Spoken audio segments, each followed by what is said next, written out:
To be honest, this is not the first time we've been screening the movie, We've been screening the movie for the last, few months, just trying to get as many people to watch it, to talk about it, all that stuff. But this is by far the most special screening for us.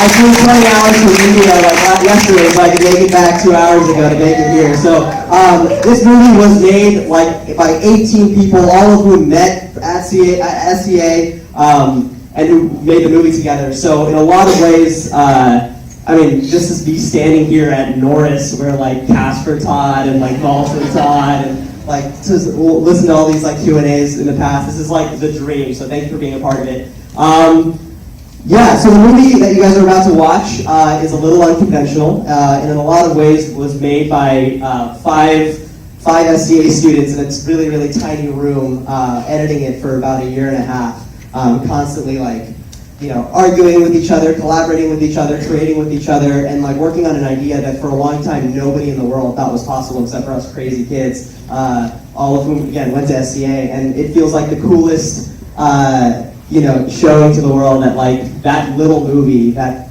we made for no money and with just a ton of passion got into Sundance and is now getting worldwide distribution. So it's right out of the gates. I think so many of these SCA kids are here, and we're going to be talking to them at the end of the show in a Q&A. But again, this feels like a massive homecoming for us. Thank you guys so much for being a part of this. If you guys like the movie, it comes out August 24th in limited release, and then expands wide the weekend after. We're so excited to be here. This is the first time I'm actually nervous. I've been doing this quite a few times with USC here. This is the stage that we wanted to show it from the beginning. So thank you guys for being a part of it. I hope you enjoy the movie. All of you worked on this movie in insane ways. So actually, I don't know where else. I'll start on this side, I guess.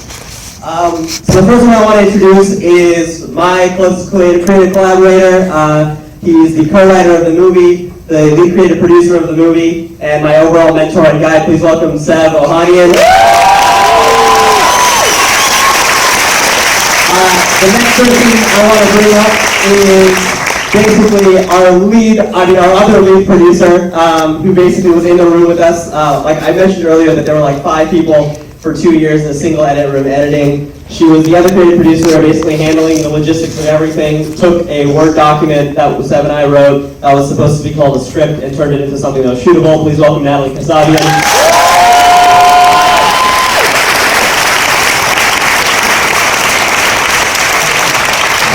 Next, I'm going to introduce our co-producer, who was, again, on the ground every single day, handling every piece of BS that came up in her way and did it like a boss. Please welcome Congyu E.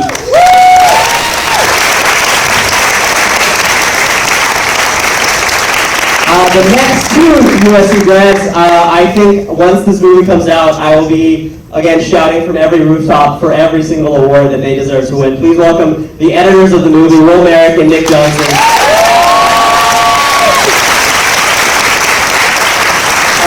This is my first movie that I ever made, and on set, having a first assistant director who actually knew what she was doing to help guide me the whole way was an incredibly helpful experience, and I couldn't have asked for someone better than Carly Sturgeon. Please welcome Carly Sturgeon on stage.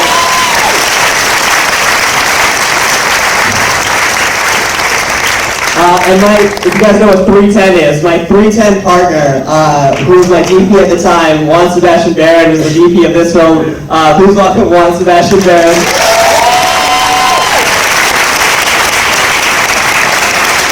And then, last but not least, our music composer, a guy that I worked with while I was at SC, and who apparently also scored every other movie that every other student was making at the same time. Please welcome Torin Borrowdale.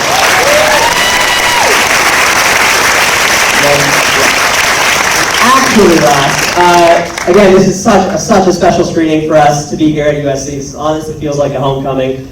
This is very rare for all of us. It's actually the first time that we have this many people doing a Q&A. We wanted to make sure it was special. So we also brought John Cho, our lead actor.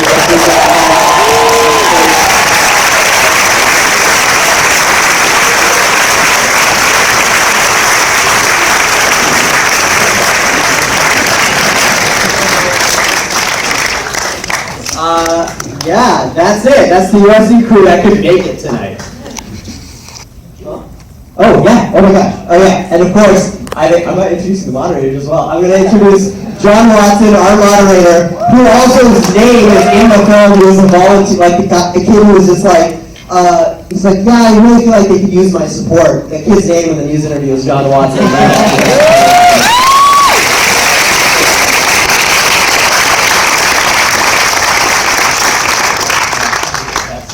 Okay. Yeah.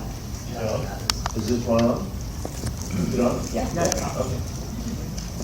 So cool. Is this a record for how many USC people are in a Q&A here? Definitely. So, it was worth the wait. Let me tell you, I've been trying to get to see this movie for a long time. It was the coolest idea that I remember these guys telling me about when we were in Sundance, like, I don't know, 2 years ago.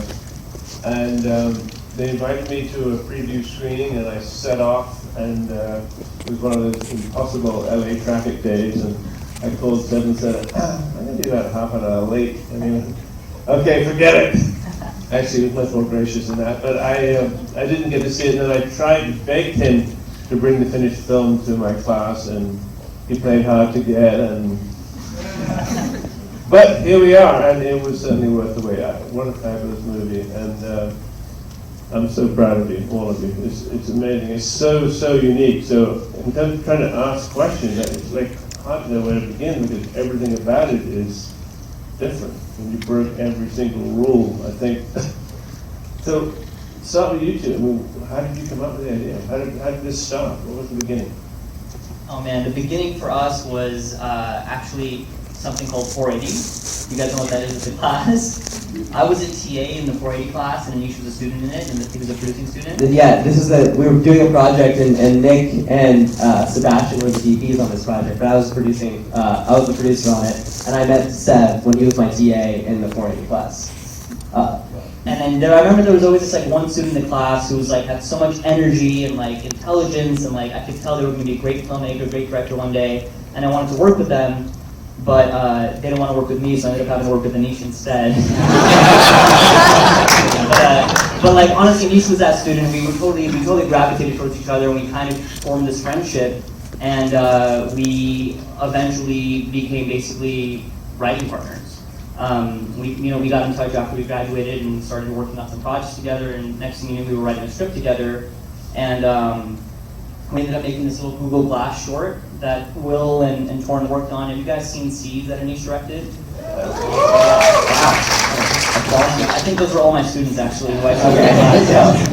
And basically, that got Aneesh a job at Google where he was writing and directing commercials at Google for 2 years. And meanwhile, I was in LA producing indie films, and I got this opportunity to meet with this company called Basilevs. That Timur Bekmambetov is the principal founder of the company. They made a movie called Unfriended. Have you guys seen Unfriended? Yeah. So it's also a movie that takes place on a computer screen. When I had the meeting with the company, they had just released it theatrically and it had made a ton of money. And they were asking me if I knew any good filmmakers who I can bring into the company so we can kind of develop some similar computer screen ideas. Of course, I thought of Aneesh because of his Google stuff, and we were good partners, but it wasn't for a feature film. It was for like an anthology film. So when I came in, they were basically like, we want to make a feature film, but it's going to be comprised of a bunch of short films, all of which take place on computer screens. And my initial thought was like, thank God, I will never make a feature film on a computer screen. That sounds super lame. So basically, like, I left LA, I was living in New York at the time, and about a month and a half goes by, and one day Sev and I start texting each other what ends up being the idea for the short film version of Search. The 8 minutes, like literally 8 minutes long, just super short, not a gimmick, really cool, something that would hold your attention. And we were like, oh, this is awesome. So we sent back a pitch that was like a few pages long to the company. I happened to be in LA for a Google photo shoot. They call us in again, and all of a sudden, like, we're sitting across like a board of people, like a financiers, of producers, and it's Sev and I, and we're like confused a little bit. And the first thing they go is like, listen, we love your idea, but we don't want to make it. So we were kind of bummed. We're like, all right, well, why are we here then? And they said, we'd rather make it as a feature film. And you guys, Sev will produce it, Aneesh will direct it as your first feature. You guys will write it, we'll pay you guys, we'll finance the movie. What do you guys say? And I said no. Literally in a single moment, I was just like, no, there's no way. And it was one of the weirdest moments of my life because I remember thinking, like, why did I just say that? Like, who ever gets this opportunity? And Sev is like underneath, like right next to me, but like underneath the tables, like starting to kick me, like look at me really strangely, like, what are you doing? But in the moment, it felt like we would be taking a concept and a gimmick that we found a way to not be a gimmick in 8 minutes and stretching it right back into a 90-minute gimmick again. We'd be making a movie because another movie was a hit rather than like our movie having any artistic merit to exist. So for a lot of reasons, we said no in that moment. And Sev said, we'll keep in touch. And I said, no. And Sev's like, we'll keep in touch. So we left, and we kept talking about how enormous of an opportunity this was and how rare it was for any first-time filmmaker anywhere to get that kind of an offer, regardless of the type of film that you were being asked to make. So we kept talking about it, and we're like, let's just talk about it. If we hit a wall, we hit a wall. We won't feel bad. We'll say no, but let's talk about it. And about a month later, I was in New York at the time. I remember texting Sev and being like, hey, I have a random idea for an opening scene. Do you have time for a call? And he goes, weird, I have an idea for an opening scene. Do you have time for a call? And we're like, yeah. So we call each other up on the phone, and we pitch each other the exact same opening scene, which is the opening scene of the movie, which is the 7-minute like opening montage that's sort of like Pixar's Up meets a Google commercial. So like all of a sudden in that sequence, when we were talking to one another about it, it suddenly felt like way beyond a gimmick. To us, it suddenly felt like engaging and emotional and cinematic. Like our goal with that opening scene was if we can do that right, people would just forget after 5 minutes that what they're watching is taking place on a computer screen. And that was kind of what motivated us to go back to the company. We presented a longer version of the movie, and we basically signed on to make this film. And I quit my job and moved back to LA. You regret it? No, I was wondering for a long time. I was like, did I make the right decision? It was like Google, I was in New York, I was like 24 years old at the time. And then to jump back into like indie filmmaking was just like, what am I doing? And then, but you know, after seeing the response and everything, it's been so worth it. So that's how it started. Well, we're going to get back to you guys, but I know we could talk to you for an hour and a half. I thank you both for my class. I know how much you love to talk. But we got all these fabulous people who are involved in the movie here, so I'm going to throw some questions to them. John, I can understand why they wanted you in the movie, but why the hell did you want to do this? First-time director, all on computer, I mean, how did they talk you into it? Well, initially, first of all, thanks for coming. Thank you for taking time out of your lives to come and see a movie for free.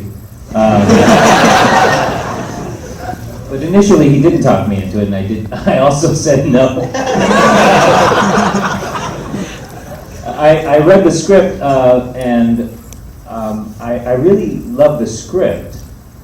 The idea of putting it on computer on devices was an obstacle that I initially felt was not going to work, and so I didn't really see my way through it. But I think it was partially because we didn't meet in person; we spoke over the phone, and so I just didn't get there over that phone call. And then I met Aneesh later. He came back at me, and we met, and he showed me some stuff. But really, it was his force of personality. I felt, first of all, I liked him a lot, and then I just felt that he was someone I could follow. And if this could be done, I felt like maybe this person is the person that can do it. It was a question mark, and I didn't really know how this sort of thing gets done. I mean, I just really didn't. It was, the apparatus was so unfamiliar to me, and all the tools were totally unfamiliar to me, that I couldn't see how it could be done. But I said yes after that, and even after we finished shooting, I felt good about what we shot. But so much of the movie was assembled after principal photography. I mean, the sets were built after we shot, and the lighting was, designed after we shot, and so many characters were created after we shot in all those pages. So it was very unusual, but glad I said yes. I was just peeing, and And if you pee at the right time after a movie is over, you get like great review time. If you're in the stall. Heard some great urinal reviews in there.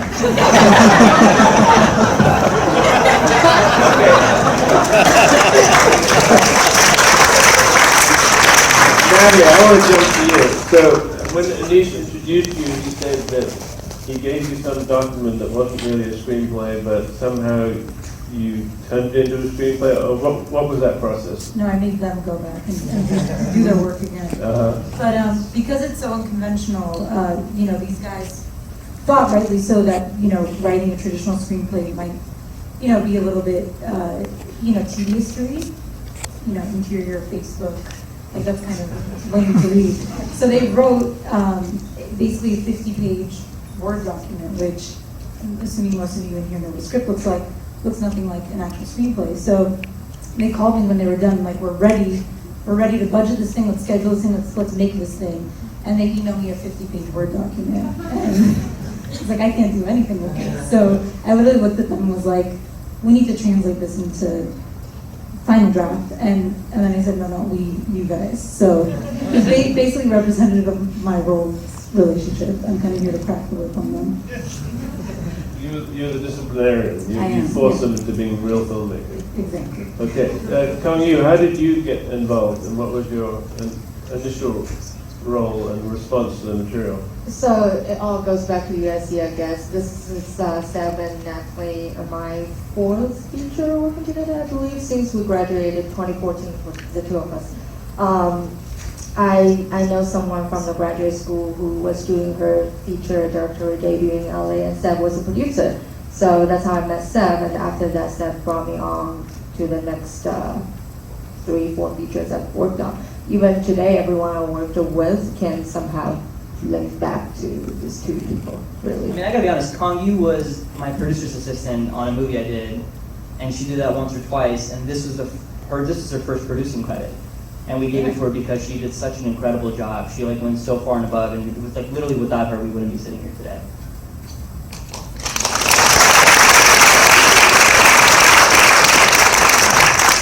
Sebastian, our DP. So this presented an unusual challenge. I know you had a history with these guys, but what was your response to this, and how did you set about doing it? No, yeah, it was really hard. I mean, only in the sense that, again, we were doing everything.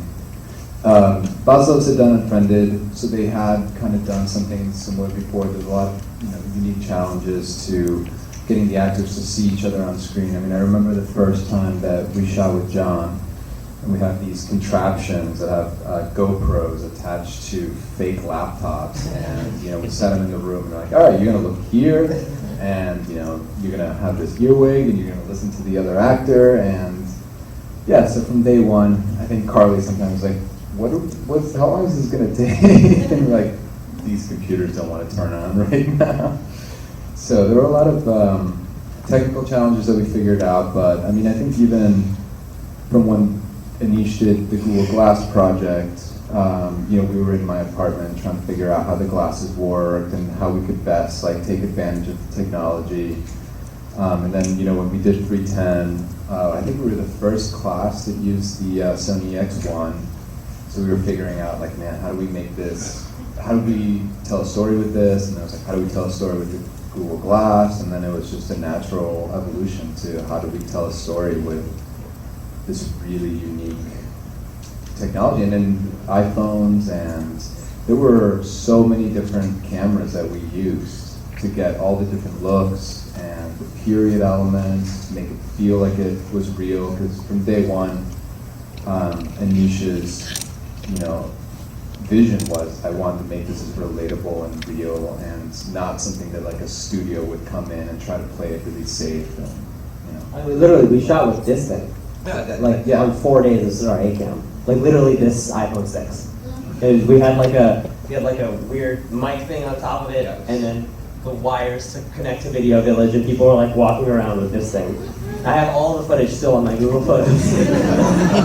yeah, and so much. I mean, John operated a almost every shot with some of our older cameras and like the camcorder, because we just knew like that was the best way to make it feel real. So many of the photos, we had to really generate almost every piece of media in this project. I mean, a lot of people donated pictures and really filled up the world, but still, there were so many times where it was like, oh man, we forgot we have to get this one picture to fit in this one thumbnail. Some of those people are here, by the way. Yeah. Thank you. There's a So lot of all the them. friends and family, seriously, like half of you are on this side. How many of you guys saw yourself in the movie tonight? Anyone?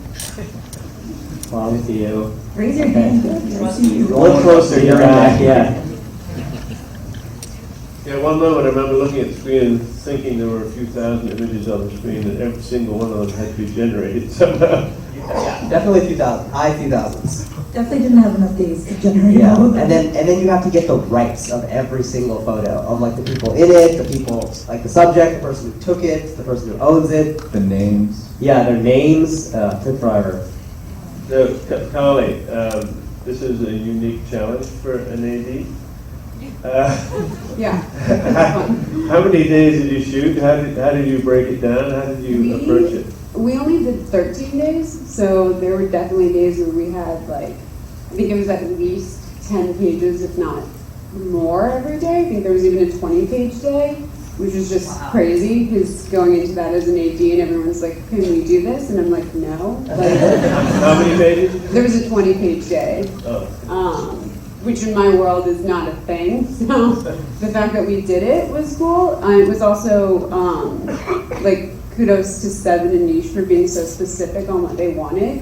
I think just because there were so many things that were on different elements and different like photos that we had to get, different thumbnails that we had to get, and we had such limited time that if that was in any sort of flux of like, well yeah, maybe we get this too, and maybe we get this too, but it was very much like, here are the things we need, and it was very cut and dry for me, so it made it a lot easier, especially with like how many pages and how much content we had to get each day.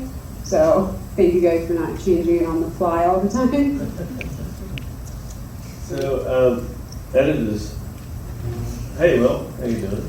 Hi, John. So Nick and Will set me a unique editing challenge. This was not 13 days in the cutting room. This was 13 months in the cutting room. Actually, that's almost exactly right, yeah. And we started about 7 weeks before shooting. We built a full cut of the movie before production began. It was a pretty weird process, yeah. It was a really weird process, yeah. Had you ever done anything before that remotely prepared you for this challenge? No. It was like, what? Writing? Yeah, maybe right. I mean, it was the whole process was, very novel. Like, we started with rehearsals with the editors, like going over to Aneesh's house and talking through the script. What is this even going to look like? Like, there was literally a line that was like, and then a cacophony of images bursts onto the screen, and you're like, The script was brilliant, by the way. Yeah. There were just a couple moments like this. Like, what does a cacophony of images look like? Yeah, and then we cut the movie for 7 weeks. Then we got footage, which were just like in our world, just another asset that we had to put in there. And then we were editing, and nothing in this is screen recorded. So we basically, it was just an animated movie essentially. How does a finished movie compare to the finished script? Script or animatic? Huh? Like the script or like the screenplay? It's similar, It's except sort of for the same specifics. story. The story was Oh yeah, the same. all of the Yeah. story is pretty much identical. It's just smooth things here and there. We changed the lines. Yeah, and what was great was like we were able to iron out, say, like the first act before going into principal photography. That way, we saved ourselves a lot of reshoots because we were able to literally construct the entire movie and see is it working, is it playing. Yeah, it's weird. The first 6 months or so, we really had to make all of our story decisions, and we really had to live with them for the entire rest of the edit, where we were kind of animating. So we wanted to put a lot of effort in making sure they were right. So how much of it was done on the editing equipment as opposed to Do you have any VFX? Well, so, yeah, Any it was- VFX credits on the movie? It was maybe like half the editing, like in Premiere. And while we were working in Premiere, I mean, our computers were crashing constantly, and everything was nested. So it was incredibly blurry. You couldn't really see what you're doing. It would take forever. And then we basically ported all of that into After Effects, and then finished the movie. Basically, overcut the movie with Illustrator files. Right. Cool. So Torin, how did you get involved in this, and when? Yeah, so I read the script about 2 years ago, and from the opening montage, since the piano is so important, I wanted to do a duet between the mother and daughter, so you could kind of hear Margot's progression as a piano player. And then, so it starts out with her playing the theme over and over again. She gets better and better, and then by the end, the mom's part fades away, and you're left with Margot just playing the piano. So that was the initial plan for it. It was probably the hardest piece I've ever had to write, because I had to write it a number of times. We had one version that we completed, passed the whole score using this one theme, and then we decided to change it. We did. Yeah. So we had to redo the whole opening montage, basically chunk by chunk. And then any other time in the movie where that theme was used, we had to replace it. But I think the updated version speaks for itself. Yeah. Cool. So you finish this movie and you like it, but you have to figure out what you've got, right? So you applied to Sundance just without any sense of whether you were going to get in or not. You just took a plunge, got in, and then what happened? I mean, Sundance was like, I mean, I wanted to go to Sundance ever since I started watching Entourage, like in high school, and I was like, whoa, Sundance is sick. You know, it was unbelievable, because like I was saying in the beginning, you know, we made this movie with such few resources and with such a tight-knit group of people, and you know, I felt like we had just lucked our way into Sundance. And you know, even if you told me that we were playing in the Park City Distillery at like 8 p.m., I would have still told people we were at Sundance. You know, so that on top of that, to be actually at Sundance, playing opening weekend at like a big theater, we knew for once we would actually have like a full theater of people to see this movie, and we always thought like maybe 5 people would see it, but here we had like 100, like I don't know, 500 people I think that opening night to watch the movie.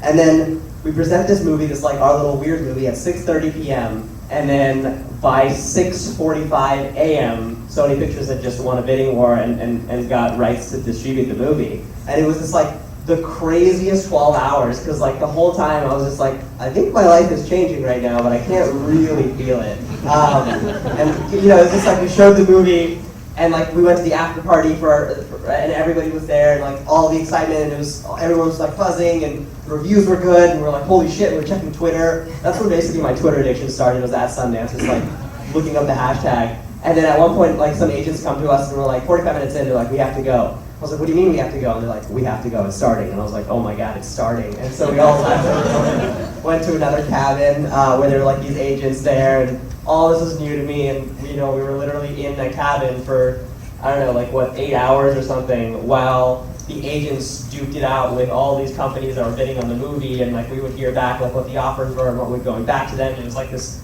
crazy cool process that ended up with a distribution deal. And yeah, it was so surreal. It was like the coolest 12 hours ever. I don't know how else to describe it. And so tell us about what are the release plans now? You're going to open next month, you say? Yeah, it'll be releasing on August 24th. Yeah. It would be like a good platform release. Like I think it's like 100 screens or so around the country. And then the very next week, which is Labor Day weekend, it opens wide. Every single theater on the planet, within America. Yeah. But all throughout August, it's kind of crazy. Like all throughout August and September, the movie's opening in every country, like literally on the planet. And what's crazy is we edited this film for 1.5 years with those two guys on like 2 iMacs that like you would maybe buy your kids to do homework on. and it would crash every 20 minutes. And you know that, you guys seen that like rainbow thing? We'd be praying to the rainbow gods, like we were so religious. like God, like don't delete our footage, and it would always delete our footage. And then now, like these two guys are in charge of 30 other people with like 50 computers, and they're translating the movie into every language in the world. It's crazy. Translating this movie, by the way, is an absolute nightmare. Think about every single line of text. All of that has to change into a different language. It's like in German now. And every time, like the characters change, like the number, like a word changes, the number of characters in it changes, and the sounds are all perfectly matched to all of those characters. It's an absolute nightmare, and these guys are leading the charge.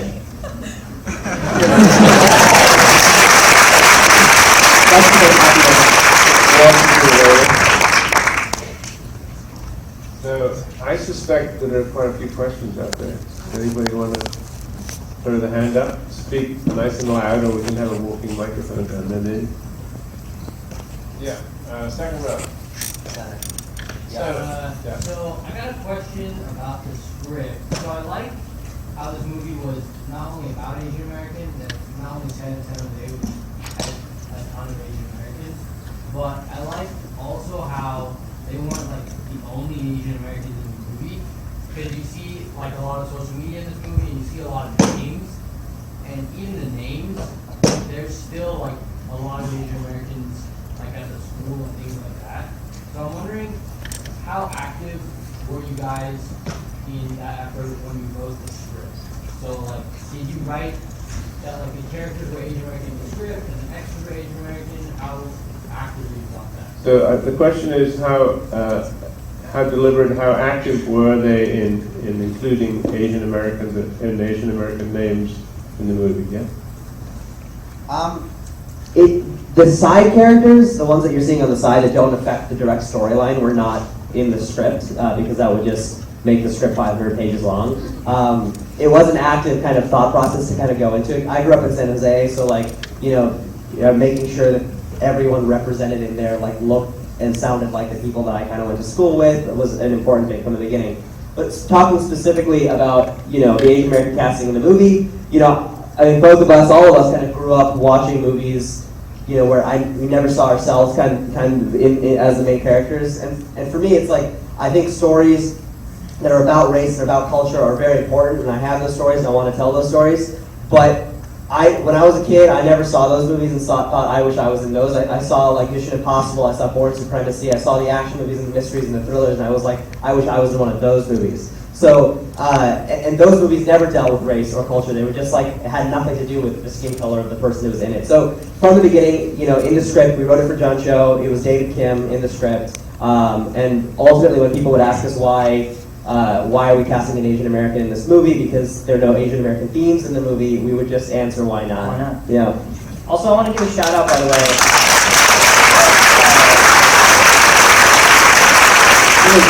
You mentioned that like a lot of the extras and all the side characters, are like reflect different diverse, people from different diverse backgrounds. The truth is like, this is a low budget film, so we have to use all of our friends and family, and it's basically all of our friends and family. Also, actually, the woman who plays the piano teacher is here. I want to give her a quick shout out. Miss Sylvia Manassi, can you stand up and say a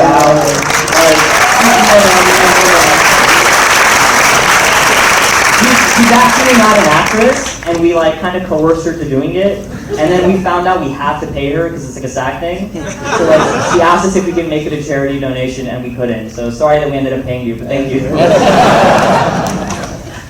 May I add to that?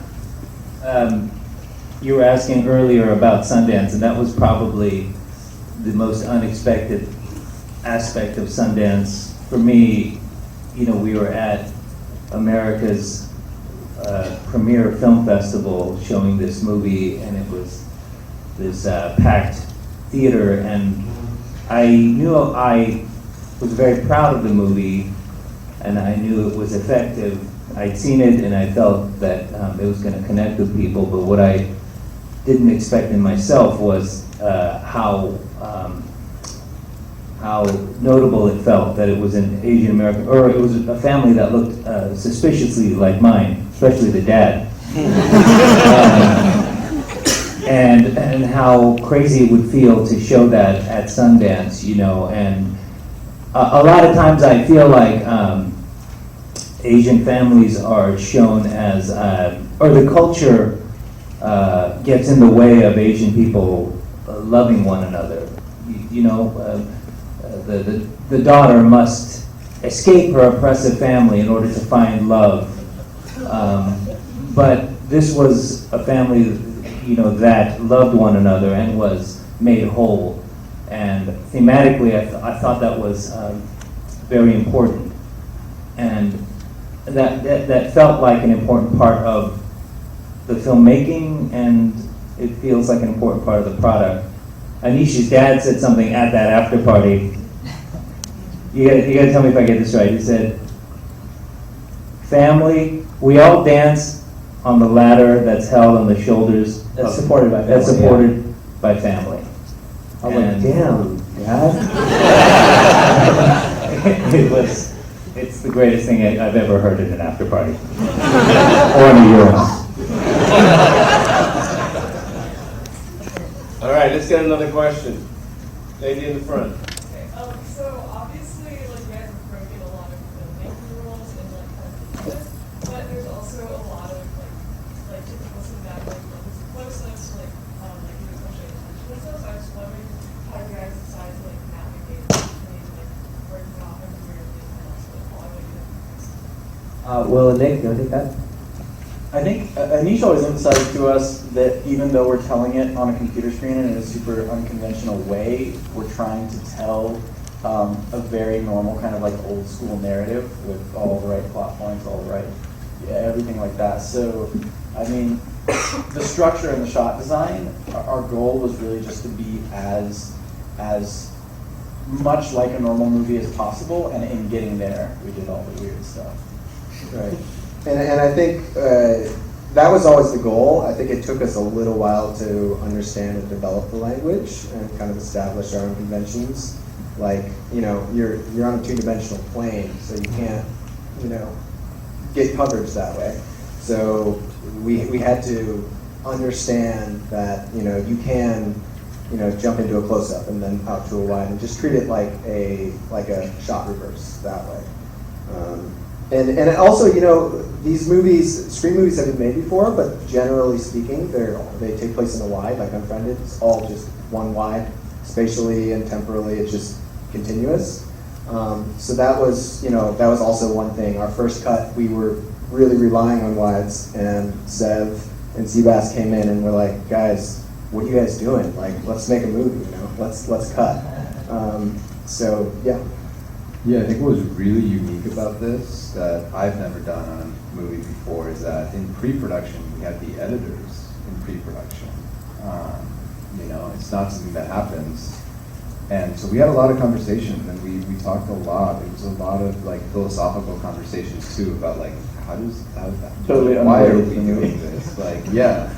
But it set up a really good workflow so that when we, a lot of it, it's all in the script too, but it set up a good workflow so that we knew what we were doing ahead of time.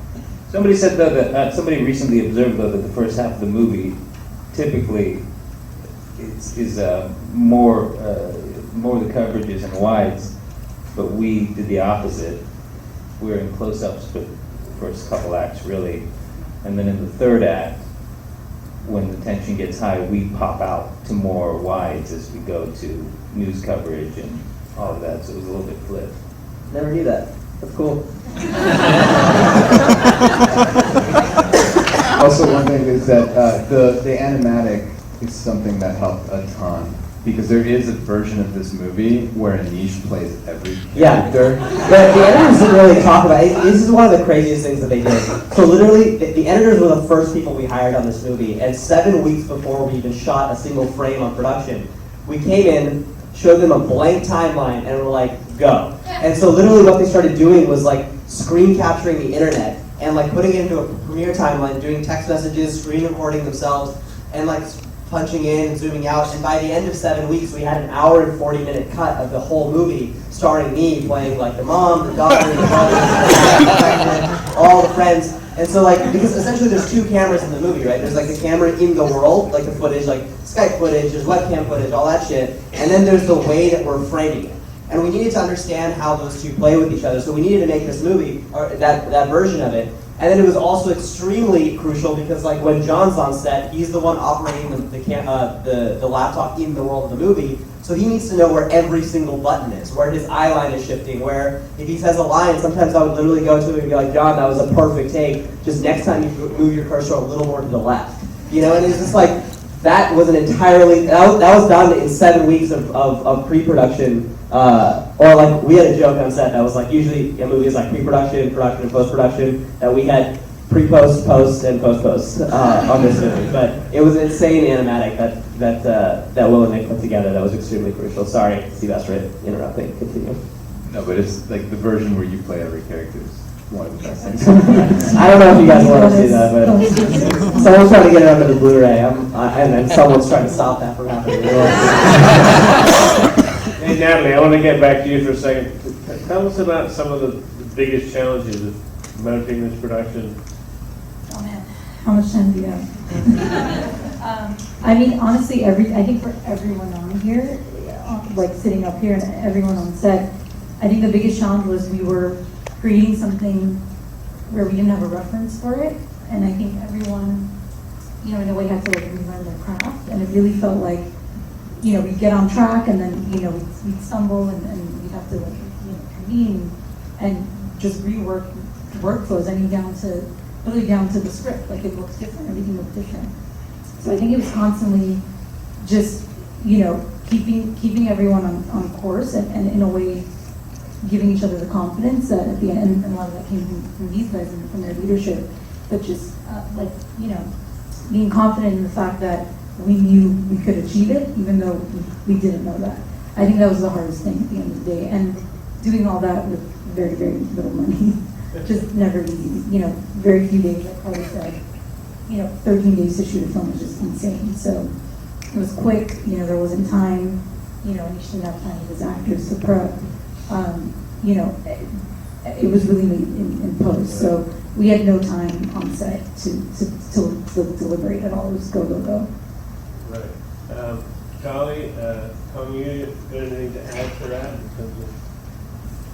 I mean, we shot this film in 2016, November, and since that worked on a few slightly higher budget projects, and the work the three of us do is equivalent to like a team of 15 people, like at the very, very least. We worked so hard on this film, we basically managed every aspect of this film. We have like a tracking record of everything. Actually, we were just talking about it like 2 months ago. We received an email from clearance people, sent us a screenshot of the movie and said, who are these background actors? And when we received it, I was like, how am I ever gonna like know the names? And we just went back to our spreadsheet that we built for background. We had their names and description, and you know, we have their. So we figured out who they were, and I think they were just as surprised as I was that we could actually locate their names. Carly, anyone? Carly, Not really. I just love Congyu's self-promotion. She's good people. You agree? I do. I agree. Any questions down here? I'll walk the microphone down.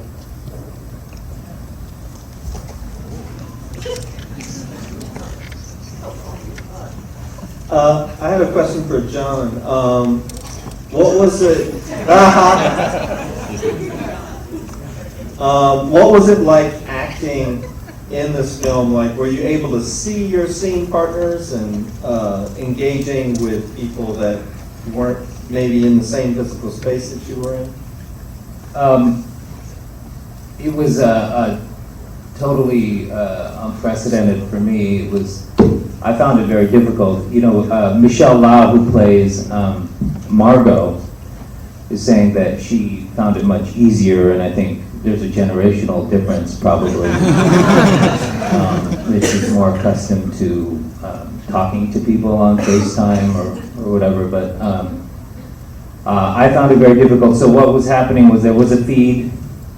Was there always a feed? Not always, I feel like. Sometimes there was and sometimes there wasn't a feed. Like when I was shooting with Deborah, she was in another room and doing that, so we could talk to one another. But it was every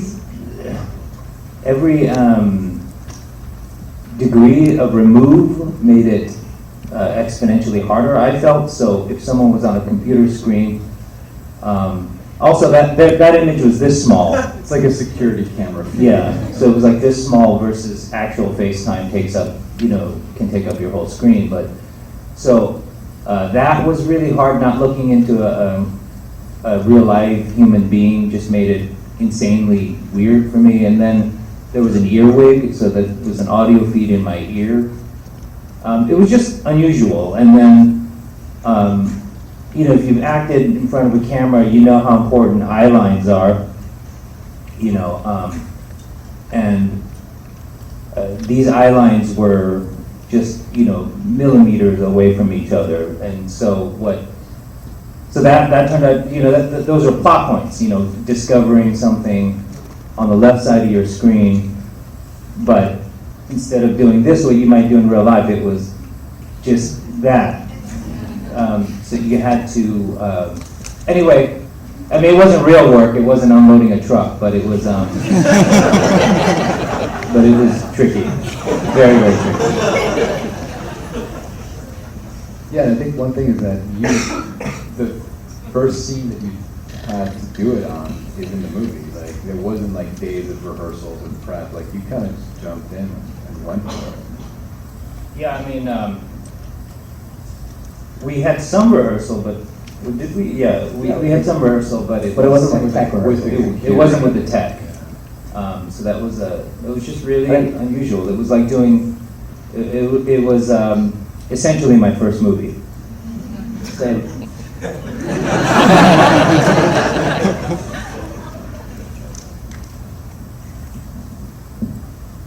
You got a loud voice, shout out. I'm gonna have my Hey, I was wondering, you can all work on this together, but what do you wish you had known in school that you know now?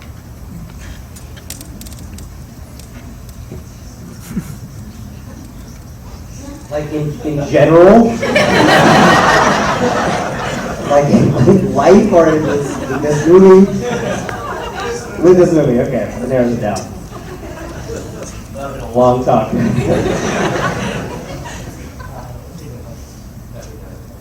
We haven't learned it yet. Don't hire 2 editors, hire 400. Okay. I'm thinking about this on the spot, so I haven't really. This is a bigger question, but I think when I was in film school, I felt like a big, and I still feel it in a lot of ways, a big desire to know it all. Like I was always like the kid who I was like, oh, I'm gonna direct. And, when you start off in production, there's like all 40 people want to direct, and by the end of it, there's like 8 or 9 real crazy ones that just still kind of want to do that. And like I was like, oh, I need to be perfect at lighting, I need to be perfect at framing, I need to be perfect at this and perfect at that. And like I think overall, there was always this idea that I needed to be good at everything. And then I realize now that what I need, I can kind of still focus what I'm good at to a certain number of things. And what I picked was writing specifically, with Sev, with story in general.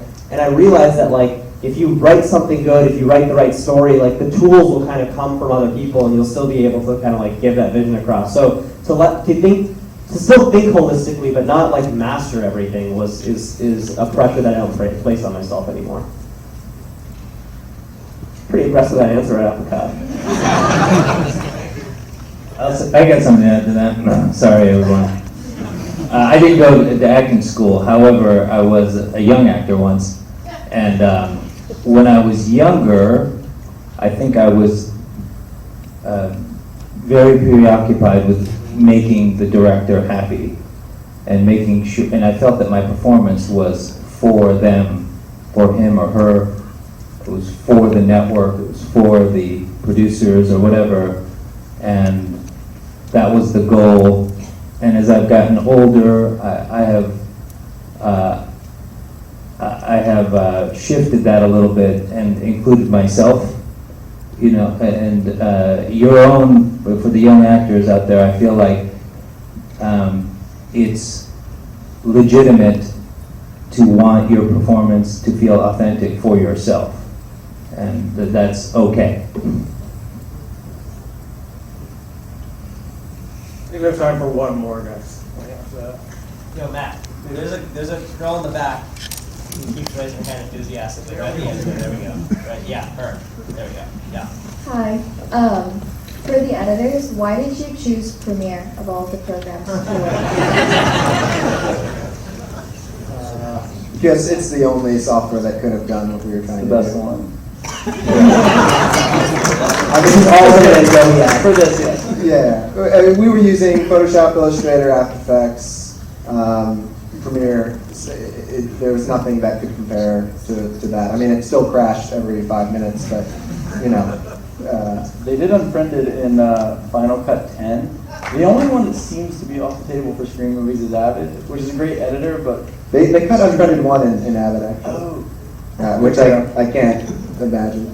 we alienated about 90. The sponsor of the school, just to remind you, Avid. We love Avid. We're done. Dynamic Link is what I was looking at. Maybe. It's up to you, Alex. Get one more non. Happy to take as many. You got quite a few. Lady right there. Yeah.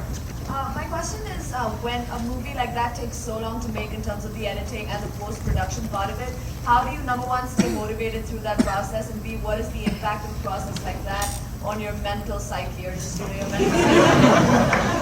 Oh boy,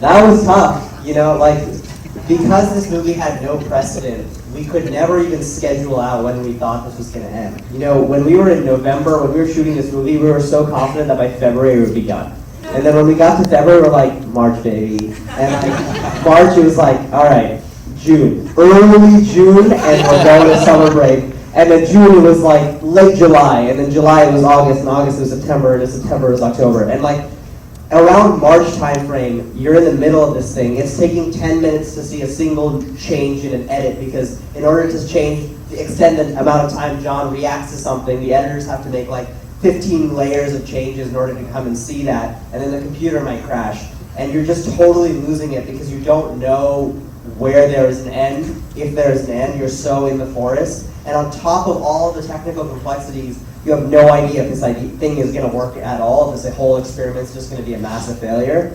Honestly, I think the reason we were able to pull it off is because of the team as a collective unit. You know, like, being 5 of us, 5 people going crazy together is a lot easier than 1 person going crazy together. You know, or alone. And I think we were all kind of like supporting one another and kind of bringing each other up. Major cabin fever, though. Yeah, A lot of cabin fever. I mean, one thing I'll add is that like it was always work to be done. Like, it was hard to ever like sit there and think too much about all of this, because just as an example, like, I mean, you guys obviously just saw the movie. Like, you guys obviously saw the main plot, but I'm sure you guys noticed on the side there's all these other text messages and emails and Facebook. Like, we were constantly writing and creating like one of my favorite subplots is if, like, at the beginning of the movie, if you notice, he has all these text messages open when he's texting Margot, and there's a text from a woman named Hannah, who I think her and David had gone on an eHarmony date a week before, and she was like, hey, I had great drinks last night, would you like to get together again? And then like a few scenes later, she's texting, hey, want to just follow up, would you like to get dinner with me?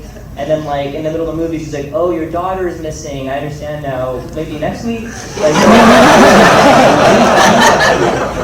when we started losing our minds and having to like populate this entire damn movie, we just started having fun with it. And like all throughout it, I think at one point the editors got revenge on me, because they put like a little Easter egg about me in there somewhere. Did you guys catch the Hollywood producer prime suspect in editor? In Murder and Editor? My bad. Literally, like the crazy thing about this movie is like the script is like however many number of pages, but if you calculate the amount of copy and text on the side, like every Finder window, every Gmail email inbox, every text message, every single line of text everywhere, it's about 25 to 30 times the amount of script that we had in general. It was a massive amount of just additional writing that we had to do. Everything from like, you know, when you type in a website and like you could type in google.com G, and all the drop down of all the other websites that you've been on that start with the letter G. Every single piece of text in this movie that you see has been written for this movie. So it was like a massive amount of work that we were able to do, I guess, to also keep ourselves from going crazy. But yeah. Like he wrote most of it himself while we were editing. You just sat down and wrote hundreds of pages of copy. Yeah, it was like I said, it'd take 10 minutes to see a cut. You'd be like, all right, let's extend John's face. Let me spend 20 minutes now writing all the G's on the Chrome autofill text. Okay. Well, thank you all so much. We'll do it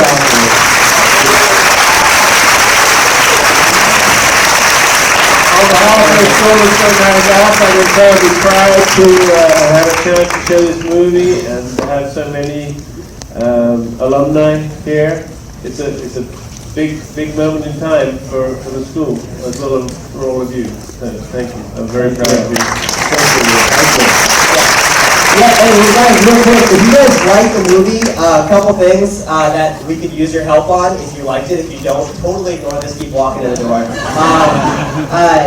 If you want to like tweet about it or post about it on social media, use #SearchingMovie. And one thing I think is really cool is we're going to be using a lot of tweets that you guys send out, and we're going to be using it in the commercials, in the trailers, on posters and stuff. So use the #SearchingMovie and #SearchMyReview. Like literally both of those, SearchingMovie and SearchMyReview, and then write whatever you want on like any form of social media, and we can put it in the commercials if you want to make it in there. But again, only if you like it. Don't shit on the movie.